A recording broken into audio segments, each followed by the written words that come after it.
Suggesting your business should consider global warming conjures up thoughts of regulation, hassle and expense. However, approaching operations, manufacturing and even the design of your products with the future of the entire planet in mind could make you money. No business is untouchable, not even organised crime, as global warming reveals the nefarious goings-on that happened in Vegas and evidently stayed in Vegas.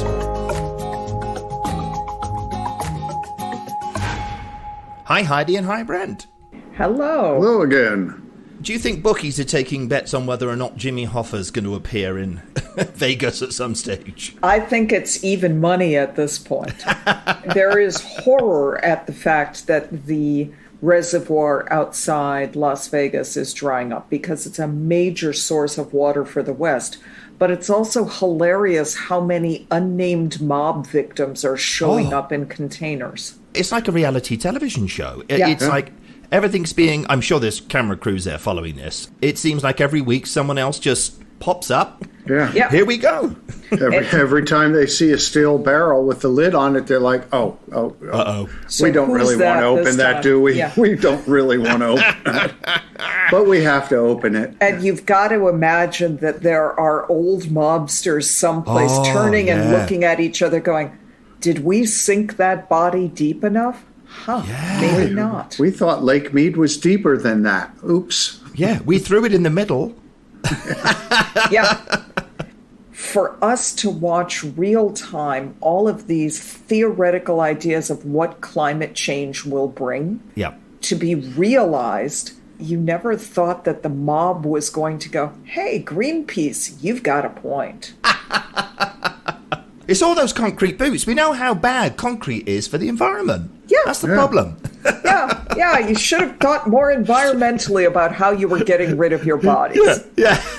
So what does this have to do with your clients then? Are you suggesting for a moment that bad bosses should be put in... No, they shouldn't be put in the reservoirs. But what's this got to do with your clients? Similar to this, in a smaller, yes, yet noteworthy item, the recent heat wave in the UK was unexpected, temperatures up to 100 degrees in a country that usually maybe gets up to 70. And long story short, the heat fried several computer servers at major hospitals in London. Wow. And you have hundreds and thousands almost of people that cannot make appointments, cannot get their chemotherapy appointments. Right. Parts of the NHS are shut down because they had servers in internal rooms that had always been cool enough to sustain them. And as soon as you raise the temperature too much, as you know, in an environment where a computer's trying to work, it stops working. It's not an aircon culture, we're that far north. There's never been a need for aircon. But of course, that would have been exactly what was needed in those server rooms, which generate a tremendous amount of heat on their own. Yeah.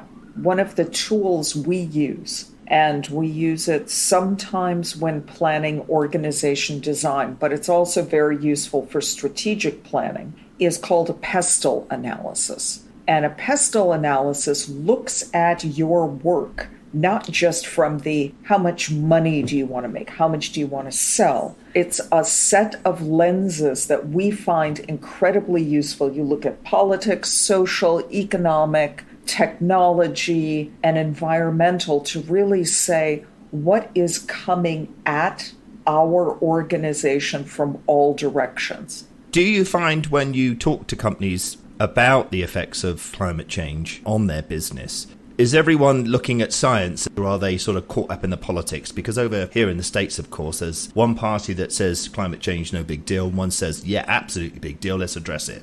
Do you find that politics can interfere with that business proposition? Absolutely, it does. But I think each year, more and more people are realizing that this is a situation we have to deal with. Right. If you're a small business, let's say you're running a small Amazon delivery business, because Amazon does not do all their deliveries, they subcontract it out. Yeah. If the roads you go on are flooded out and you cannot deliver your packages, it's going to impact you as a small business. In other cases, it could be that forest fires are destroying your vineyards. Your whole harvest of grapes is gone. And where I see this is it's less a questioning of, is climate science real? And it's an incredible problem of changing how people think to actually understand climate change means forest fires. Yeah. We're having problems with people making this leap of imagination. Right. A client that we worked with does risk testing with insurance providers to see if they are properly covered for environmental disaster impacts. Right. The numbers are there. They exist.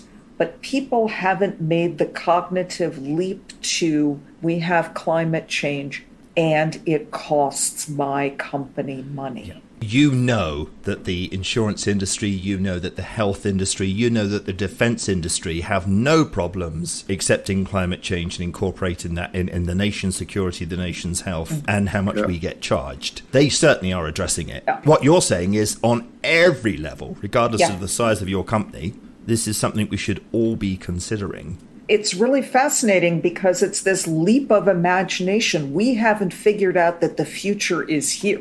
What can someone like myself, a freelancer, I sit in front of computers all day, is there anything I could consider? Is it getting my energy from windmills? Is it putting solar panels on my roof to offset electrical costs? What? Well, it's interesting you say that, because just the ideal that the power grid in America has sustained for a while, how long is it going to sustain now that everyone's plugging their electrical vehicle in also? Oh, yeah. Not only you're running air conditioning, you're recharging your car, and there's more and more rechargeable cars. So in your business and ours, we live on technology. If there were to be a blackout for an extended period of time, that would freeze our work. It would freeze your work. We're not saying go out and get a generator. Yeah. No. Which is amazing, because there are commercials on TV saying, take care of yourself, buy our generator, because you can't expect the system to be there. Yeah. Which is crazy, because you're paying for the system to be there. But energy autonomy is on its way. I mean, we were quoted quite a while ago, $30,000, which is a large sum of money, but that would make us independent from the energy company, and that would include charging our Tesla. Yeah. Whereas over the next 20 years, it's forecast that we'll spend $100,000 with the local energy supply. Yeah. So we're getting there. Securing your energy supply is important from your analysis point of view. Yes, that's my bit, I think. Yeah, but the other questions to be asking would be, what types of engagements am I taking? What types of work? Do I need to fly? Can I fly? Will I be able to? And look at all of the inputs that come into what you do and ask, am I safe-sided? I mean, working from home stops carbon emissions, encouraging your employees to do that. Will people migrate from the hottest parts of the planet to the cooler parts of the planet? Yeah. There's all these things to consider. Yes, it's an infomercial for us, but I would recommend look up the pestle analysis, do it with your other leadership people, and think about what's the environment going to mean for you, because the mob did not expect evidence to show up in Lake Mead. Ironically, in oil barrels. Yeah. Yes. Which is funny, yes. God loves irony. Yes. We love it. Well, what's the topic of next week's show, Heidi? Was that a good idea or not? Ooh. By the way, you sound like my wife. This is podcast 52. This is 1 year. Oh! This is a celebration podcast. Happy anniversary, everyone. That went quick. And you are literally still talking to me. Yes, literally still talking to you. Did we discuss what's going to happen next week? Yeah. Yep. Was that a good idea or not? See? After a year, I'm losing my marbles. Well, thank you so much, guys. See you next week. See you next week.